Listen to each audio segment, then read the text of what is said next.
Bloomberg Audio Studios. Podcasts, radio, news.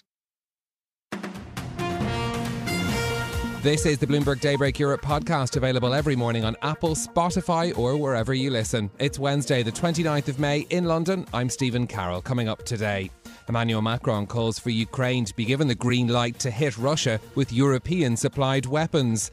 In the UK election campaign, Labour pledges not to hike taxes on the city as the party looks to woo more business backers. Plus, between a rock and a hard place, there are now just hours on the clock for BHP and Anglo American to agree a takeover deal or call things off. Let's start with a roundup of our top stories. France's Emmanuel Macron says Ukraine must be allowed to target missile sites within Russia with weapons supplied by its European allies. Speaking during a joint press conference with German Chancellor Olaf Scholz, the French President emphasised Ukraine's right to defend itself.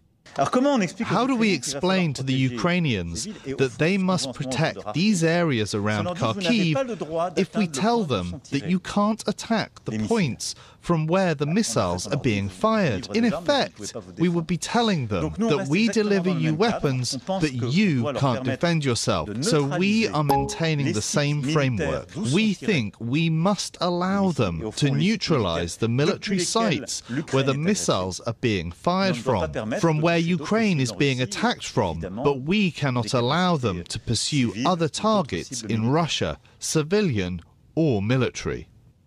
Emmanuel Macron was speaking as EU defence ministers consider whether they will allow Ukraine to hit targets deeper inside Russian territory with weapons sent by their member states. Neutralising bases inside Russia, where some attacks are coming from, could lessen the cost of defending Ukrainian cities with expensive missiles. The EU's foreign policy chief says the strategy would be acceptable under international law. However, Belgium insists its weapons are only to be used in Ukrainian territory. The French and German leaders also agreed to make rapid progress to deepen the European Union's capital markets. Emmanuel Macron says the EU's two powerhouse economies will back the creation of a common savings product to help finance long-term priorities such as the green transition, AI, innovation and defence. Speaking to Bloomberg, Germany's Deputy Finance Minister Florian Toncar says that the EU needs to be brave. Are we courageous enough to allow for banks which are operating cross-border in Europe, which are operating transnationally under a common supervisor, the ECB? Are we really allowing them to use their capital where it's most efficient? Or are we ring-fencing in every jurisdiction? Then we have a fragmented banking market and therefore we lose economic perspectives. Florian Toncar spoke to Bloomberg as Germany and France announced they're now pushing for common supervision and harmonisation of insolvency rules. The EU has made little progress on its plan to create a single market for capital since it was first unveiled close to a decade ago. In the UK, the Labour Party says it's not looking to increase taxes on bank profits. Bloomberg has learned about the move to reassure the city as the party tries to solidify its commanding lead in the polls and prepare for government. Bloomberg's Tiwa Adebayo has more. Rachel Reeves has ruled out raising income tax. I want taxes to be lower, but unlike the Conservatives, I won't make unfunded commitments. And the Shadow Chancellor has ruled out raising national insurance and corporation tax. There are no additional tax rises needed beyond the ones that I've set out. And now Bloomberg has learned her party aren't looking to raise levies on bank profits either. It's a clear fiscal dividing line between Labour and Prime Minister Rishi Sunak's promised tax breaks for pensioners. We're going to increase the personal allowance for pensioners, delivering a tax cut worth around £100 to millions of pensioners, demonstrating our commitment to them, making sure that we can deliver a secure future for them. And in contrast, the Labour Party has said they oppose that policy. But with a commanding lead in the polls that hasn't shifted since campaigning started last week, Labour's tax plans may become a reality after polling day. Yet their fiscal restraint has many concerned at how they will fund government without a new era of austerity. In London, Tiwa Adebayo, Bloomberg Radio. The White House says an Israeli airstrike on an encampment in Rafah will not lead to a freeze in additional arms shipments to Israel. The Hamas-run health ministry in Gaza says 45 people, including children, were killed in a fire following the bombing. US National Security Council spokesman John Kirby says the strike did not cross the red line of a large-scale military operation, which Washington has warned Israel would carry consequences. As a result of this strike on Sunday, I have no policy changes to speak to. It just happened. The Israelis are going to investigate it. We're going to be taking great interest in what they find in that investigation, and we'll see where it goes from there. Kirby's comments come after Israeli tanks reached the centre of Rafah, a sign the military could be nearing its goal of taking full control of the southern Gaza city. South Africa holds its tightest election in decades today as Nelson Mandela's old party faces the prospect of losing power. The African National Congress has won every vote since the end of white minority rule in 1994, but a 33% employment rate, daily rolling blackouts and the highest inequality in the world has stirred discontent against the party. BHP and Anglo American have less than 12 hours to find a breakthrough on their $49 billion takeover plan. Bloomberg has learned the two sides are near agreement on valuing the copper giant, but the complicated deal structure is the main hurdle. Bloomberg's Andrew Janes explains why. The main problem is over BHP's requirement that Anglo spin off majority stakes in a couple of South African miners. Anglo argues that that's going to create too much risk for its own shareholders, which are going to end up owning the shares in those miners. Andrew James telling us that BHP may apply for yet another extension, though Anglo American may refuse. Now, in a moment, we'll bring you more on Emmanuel Macron's comments on Ukraine's defences, plus the latest from the UK election campaign. But another story that caught our eye this morning, if you're thinking about a trip to Paris this summer, perhaps for the Olympics, Helen Chandler-Wilde has been looking at some of the newest wave of boutique hotels in the French capital, which come under the umbrella of affordable luxury. That means that rooms are priced between 260 and 450 euros a night, or at least that's their starting prices. But it could buy you access to some impressive rooftops, for example, one with a view of the Saint Eustache Church in Châtelet, or even a swimming pool with a ceiling covered in floral frescoes. Helen points out in the piece that these names are part of a new wave of hotels in Paris that are providing luxury standards, but without the price tags that run into the thousands of euros at some of the palace hotels in the city. Some of the restaurants sound pretty tempting as well. Do read Helen's piece on Bloomberg.com or on the terminal. Well, let's bring you more on our top story this morning. France's president says Ukraine must be allowed to target missile sites inside Russia with European-supplied weapons.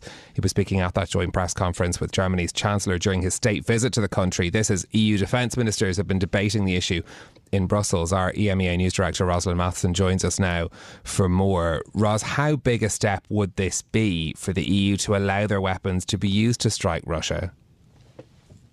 Well, what Emmanuel Macron is talking about is something very specific, which is missile crews operating from bases inside Russia, not sending European weapons into Russia wholesale, but it would still be a major step for them.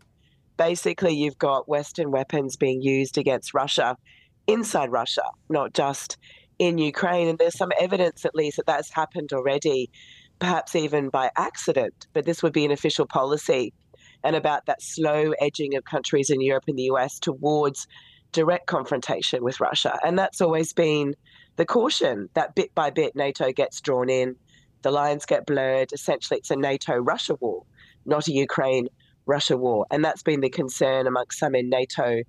And beyond that, it leads the Russian President, Vladimir Putin, to retaliate against Europe, for example, because one of the justifications he made, or at least one of the claims he made, for going into Ukraine was that NATO was encroaching, he said, ever closer to Russia. So that's why this is very contentious.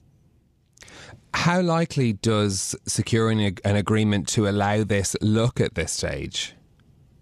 Well, there remains quite a bit of caution in the US and Germany in particular about doing this. It's being pushed quite heavily, as you said, by the French, given those worries about the risk of a broader conflict, although we've seen those concerns dissipate in other areas over time. I remember there was initial worry about certain kinds of military equipment going into Ukraine, including longer-range missiles, and that Ukraine would invite further retaliation by targeting Russia directly. And perhaps that caution does get chipped away over time. Certainly it's something that Macron would have been pressing the German Chancellor Olaf Scholz heavily on as they met in Germany together this week. That was their time together yesterday in their joint presser near Berlin. But a lot of it depends on the way the war is going. And a lot of it depends really on the US, which is distracted by events in the Middle East, and in the longer term, its tensions with China, and of course, an election season going on. So the question is, how much does Joe Biden want to commit, and what can he actually do and agree to before the elections there in November? Is taking this step, or at least talking about taking this step, a sign of how worried Macron and other EU leaders are about how the war is going in Ukraine? Or is it also about, looking ahead towards next week's European elections, these parties worried about shoring up support for themselves? Well, there is ongoing fighting, in particular around Kharkiv, which is close to the Russian border in the east. That's a key city for Ukraine, and Russia seemingly surprised Ukraine with the extent of its push there in recent weeks. And Ukraine says it's been holding the Russian forces back, but it's obviously a tricky time, and that's because also of the use of Russian missiles in the area. So it's probably mostly a reflection of that. The EU elections are likely to be fought more on issues, dare I say, even closer to home than Ukraine. So you're talking about the economy, migration, taxes, and so on. And more than 2 years into the war, the reality is there are unlikely to be votes for parties for Ukraine specifically. So it's probably less about the elections, although it's important for Macron to be seen to be, strong and so on, and statesman-like into the elections. But it's probably really about the state of the war on the ground. Ros, much has been made of the weakened state of the Franco-German relationship in recent years, particularly under these leaders, Emmanuel Macron and Olaf Scholz. Has this state visit by Macron to Germany helped to improve that relationship? Well, it is a tricky relationship, isn't it? They clearly don't have a natural warm rapport. I mean, some leaders click, others just don't, and they're very different. Macron wants to be essentially the de facto leader of Europe, setting out his policies for the whole continent, be it on industrial policy, technology, defence, always his grand vision. And the narrative, I guess, that he is dynamic and nimble, whereas Olaf Scholz is deliberate and cautious. But it's interesting, we read a recent story that shows the reality of how much Germany has actually been sending Ukraine in weaponry. So perhaps actions sometimes speak louder than words. But this is a key relationship. The two biggest economies, a lot of shared challenges. This did not look like a massively warm event. There's no natural rapport again between them. There is quite a lot of underlying tension, but the main thing at least is they do seem to be talking. OK, Rosalind Matson, our AMEA News Director, thank you very much for joining us this morning. Well, let's turn now to the UK election campaign. The first in a series of polls taken since Rishi Sunak called the vote last week have shown the Labour Party maintaining its lead over the Conservatives. The opposition party was 23 points ahead of the Tories in the Redfield and Wilton Strategies survey. This as Labour has been seeking to reassure business by saying it's not considering a windfall tax on banks or a financial transaction tax. Well, our UK politics reporter James Woolcock is with us now for more. James, still more than 5 weeks to go before polling day, but these polls won't give any comfort to the Conservative Party. They won't, Stephen, but they also won't give much comfort to the Labour Party in terms of changes. I mean, basically, just to go through the numbers here, because these are all minute-by-minute kind of polls looking at much longer, sort of trying to establish what is happening in sort of the wider political sphere. JL Partners, which is normally the kind of most Tory favourable poll, squeezed on the polls. It went to 12 points for Labour's majority rather than 15. Survation went up from 19 to 23, and like you said, Redfield went from 22 to 23.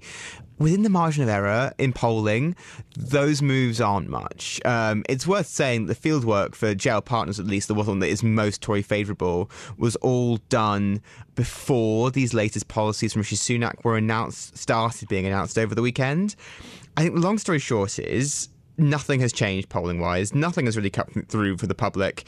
And at this point, Rishi Sunak's decision to call an election has not had a serious polling dividend. So focusing then on some of the policies, we heard from the Shadow Chancellor Rachel Reeves yesterday outlining some of Labour's plans for the economy. What were the headlines from that? The headlines is she's not raising tax, and she's very, very clear that she's going to be fiscally responsible. Labour don't seem to feel the need to announce as much new policy as the Conservatives have at this stage. She instead is reiterating a very similar themes to what she said in her May's lecture months back, which is stabilise the economy, sort out public sector reform, and then growth will return. And so on that, she is pledging to basically not touch tax and not have any kind of summer budget. And that summer budget's quite crucial because when George Osborne took over from Labour back in 2010, he called a sort of emergency budget within weeks of the election. She's saying, no, we'll basically take power and won't make any big fiscal changes until the autumn. This, meanwhile, as Bloomberg sources have been learning about the plans specifically to do with tax on business and on financial services in particular. Yes. I mean, so we've learned that Labour have ruled out any kind of levy or windfall tax on the city. That's in addition to the national insurance that they've ruled out. They've ruled out any corporation tax. They've ruled out any surcharge on banks going higher. And they've ruled out income tax.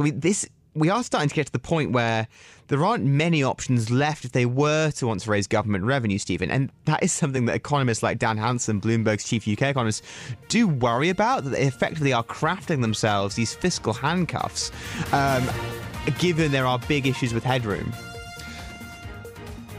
This is Bloomberg Daybreak Europe, your morning brief on the stories making news from London to Wall Street and beyond. Look for us on your podcast feed every morning on Apple, Spotify and anywhere else you get your podcasts. You can also listen live each morning on London DAB Radio, the Bloomberg Business app and Bloomberg.com. Our flagship New York station is also available on your Amazon Alexa devices. Just say, Alexa, play Bloomberg 1130. I'm Caroline Hepker. And I'm Stephen Carroll. Join us again tomorrow morning for all the news you need to start your day, right here on Bloomberg Daybreak Europe.